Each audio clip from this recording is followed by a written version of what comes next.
the next topic, which is equivalent fractions, also known as the simplest form of fraction. Okay. Now, what is basically the simplest form of fraction? For example, we have a fraction 8 upon 10. All right. So, what do we mean by a simplest form of fraction is that we simplify the fraction, or we divide the fraction, the numerator and denominator, till the point that they are no longer divisible by any other number. It's not necessary that the numerator and denominator will be divided by each other. They can be divided by their common factor. Okay. Now, here if you see that 8 and 10 are even numbers, so you can divide them by 2. So it goes like, and when we are going to divide, make sure that you are dividing in the numerator and denominator with the same number. All right. You cannot divide numerator with another number and denominator with a separate number. All right. You have to divide both the numerator and denominator with their common factor. All right.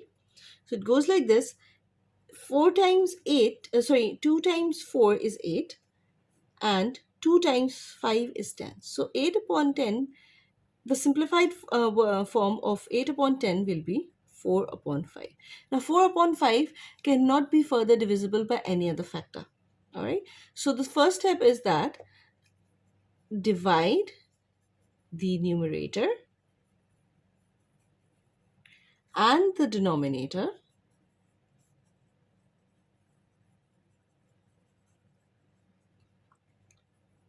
with their common factors.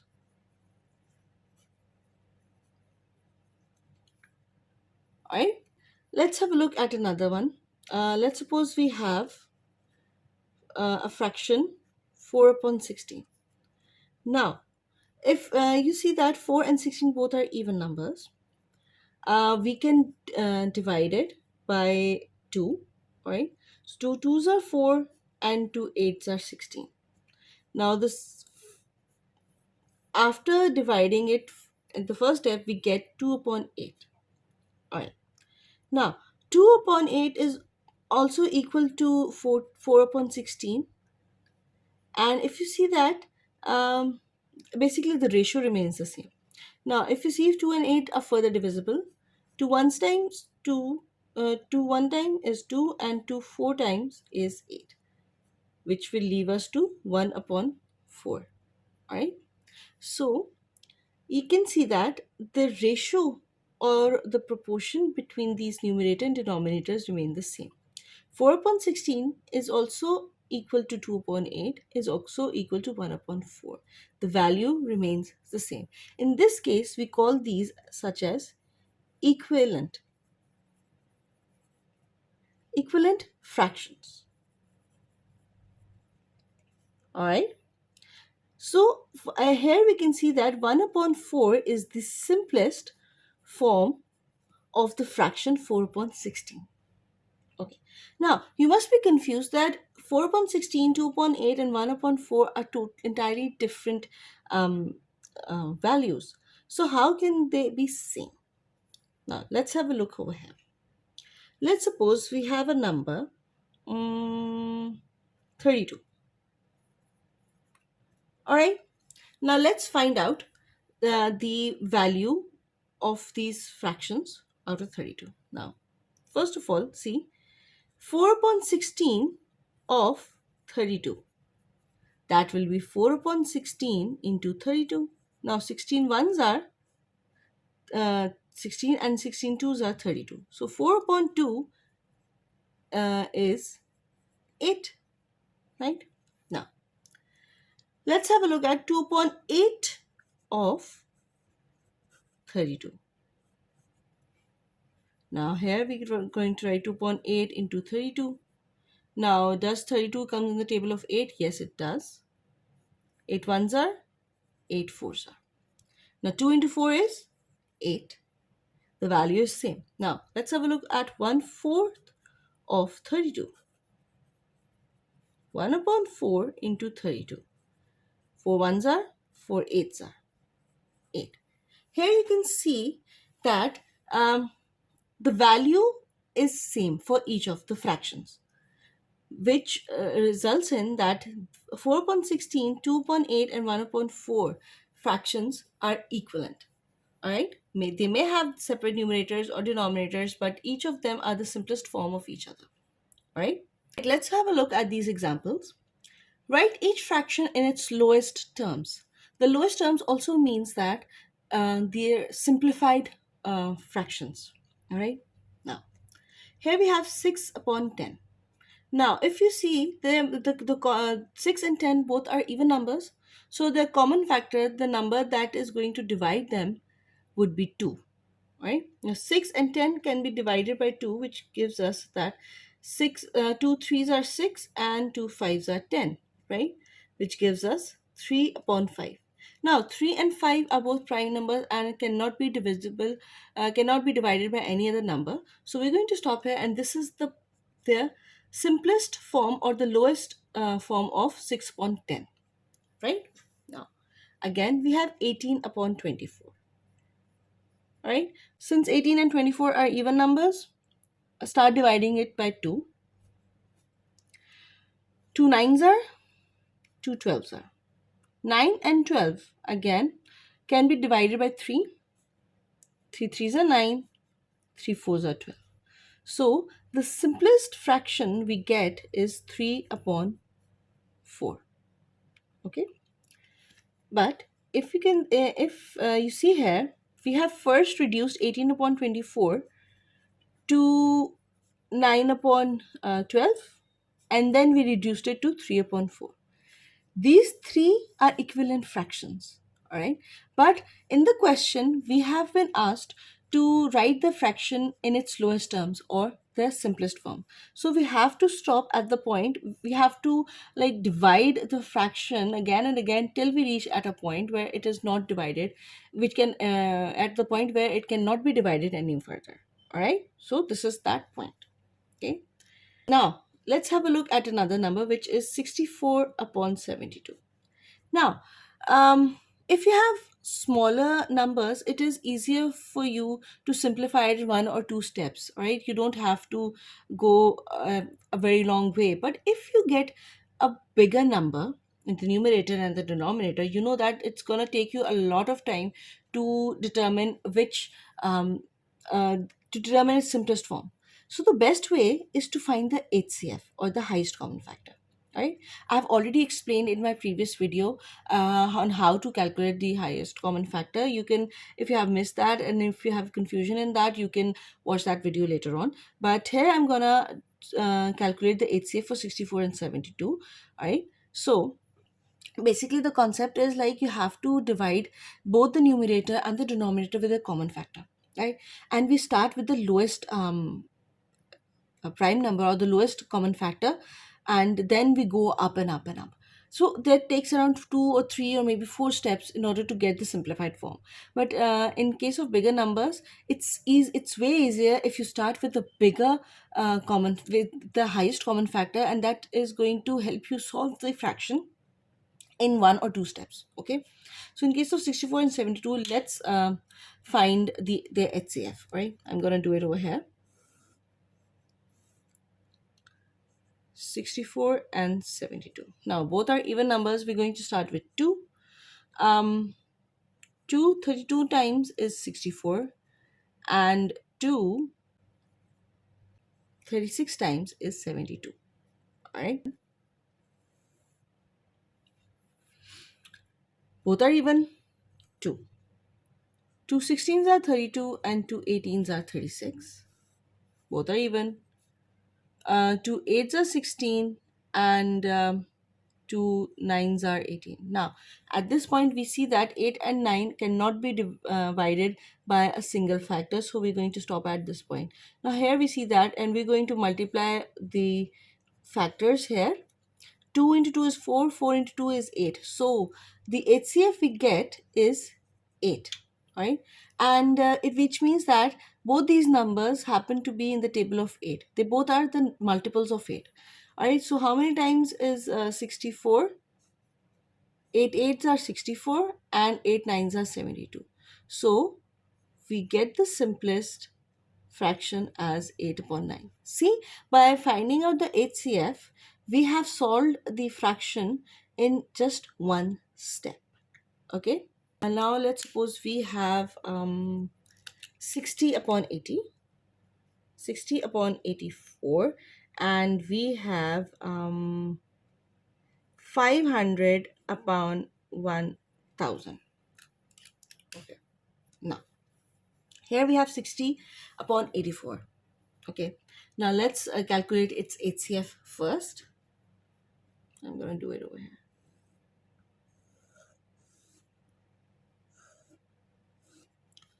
60 and 84.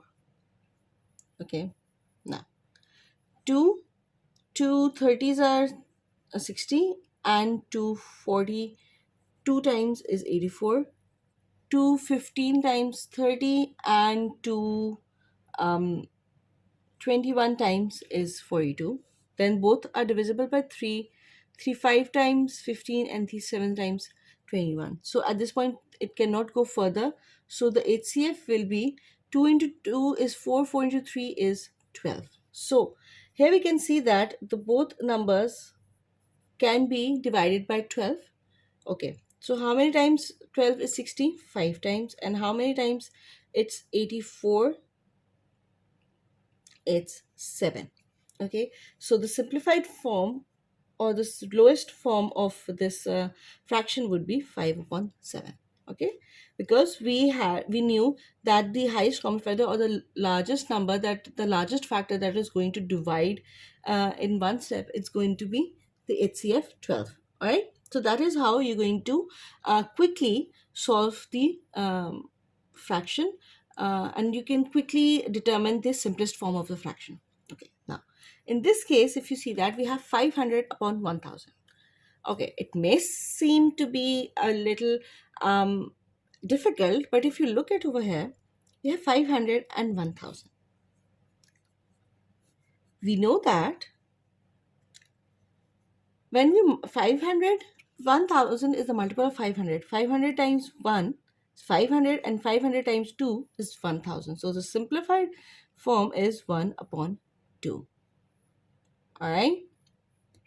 So this is how you're going to simplify the fractions. Okay, and both these 500 upon 1000 and 1 upon 2 are equivalent fractions. Okay, now let's move to the fraction, another example. The example says that a bag contains 96 balls. 36 of the balls are red. What fraction of the balls are red? Give your answer in its lowest form. Okay, now here we see that we have to first of all determine a fraction that is going to represent this relationship. 96 balls, out of which 36 balls are red. So how are we going to do it? Now we know that the total number of balls is 96, and the total number of red balls is 36. All right, now how are we going to determine that fraction? Fraction of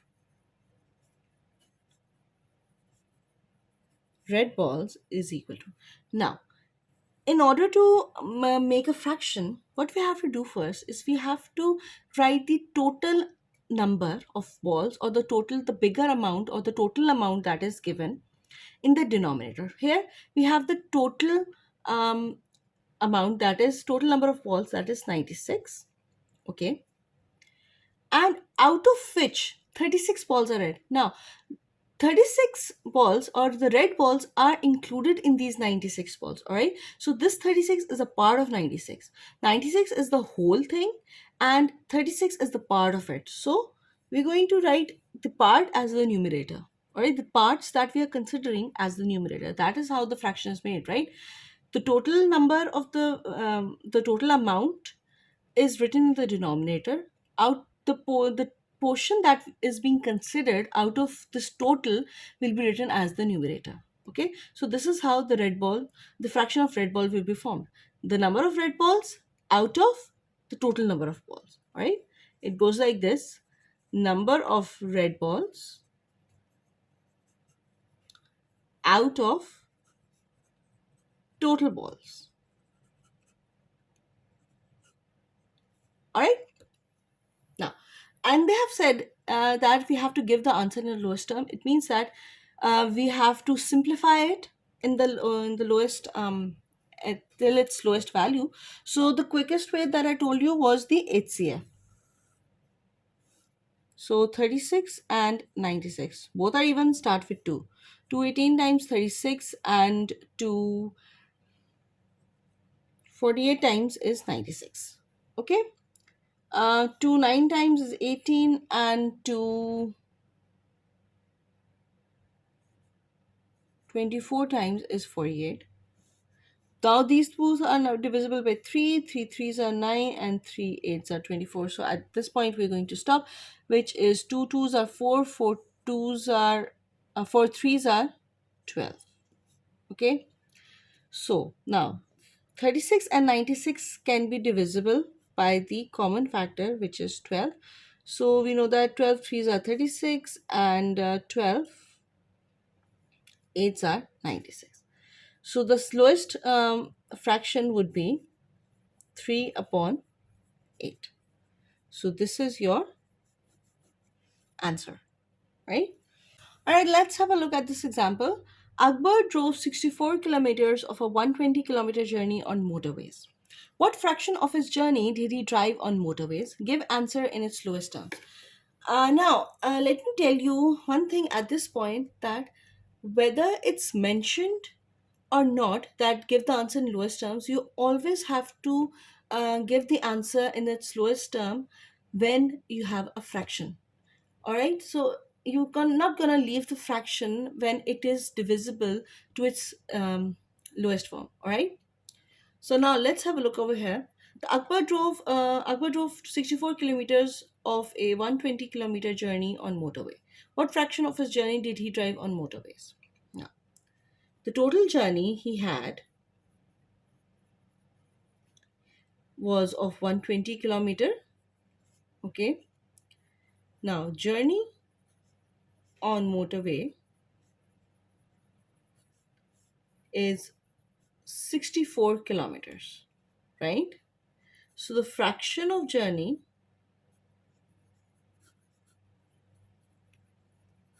will be, now, what is the total journey he drove? What is the total length of his journey? That is 120 kilometers. So he drove 120 kilometers.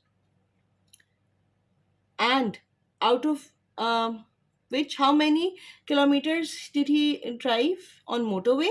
That was 64. So we're going to write 64 over. All right. Whenever we're writing a fraction, keep this in mind that we don't write a unit. All right, because the unit above and the unit in the denominator both cancel out each other. So fractions do not have any unit. Okay. Now 64 and 120. Again, we're going to do an HCF. We're going to find out the HCF of 64 and 120 in order to determine its lowest form. 2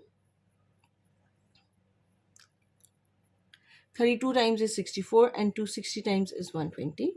Again 2 16 times and 2 30 times. Again 2 8 times and 15 times. All right, so it is 8. Okay, now 64. 8 times, 8 eights are 64, and how many times?